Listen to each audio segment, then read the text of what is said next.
काय म्हणता शेवंताबाई? मस्त शेवंताबाई फुललेल्या आहे. अशाच फुलत राहा, अशाच फुगत राहा. याचे टिप्स आम्ही नक्की शेअर करणार. तर शेवंताबाईचे दर्शन झाल्यानंतर आम्ही डायरेक्ट चवळीच्या शेंगावर अटॅक केलं.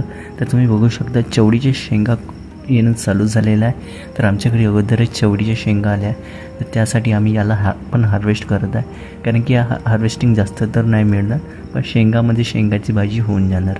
तर आम्ही काही शेंगा तुम्ही बघू शकता लागलेलं आहे, तर ते आम्ही हार्वेस्ट करत आहे आता. तर हे आम्ही हार्वेस्ट केलेलं आहे. जास्त नाही, 5-6 शेंगा आहे, पण जे आणलेल्या शेंगा आहे त्याच्यामध्ये मिक्स करून हे होऊन भाजी बनून जाणार आजची आमची. तर आम्ही टमाटरकडे गेला तर टमाटरची हालत दिवसेंदिवस खराब होत चाललेली आहे. टमाटरची झाडं आमचे वाढत चाललेले आहे. एकतर त्यांना शॉक लागलेला आहे पाण्याचा. पाणी खूप दिलं आहे तर ते रूट रॉट होतात.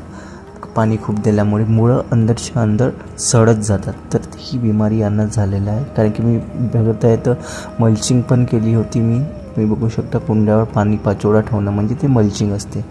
पण त्याच्यामुळे पाणी लवकर सुकून नाही जात आणि त्याच्यामुळे काय झालं, एकतर पाणी खूप दिलं आम्ही आणि पाणी सुकलं नाही, त्याच्यामुळे रूट रॉटिंग झाली आणि मुळं सडायला लागले.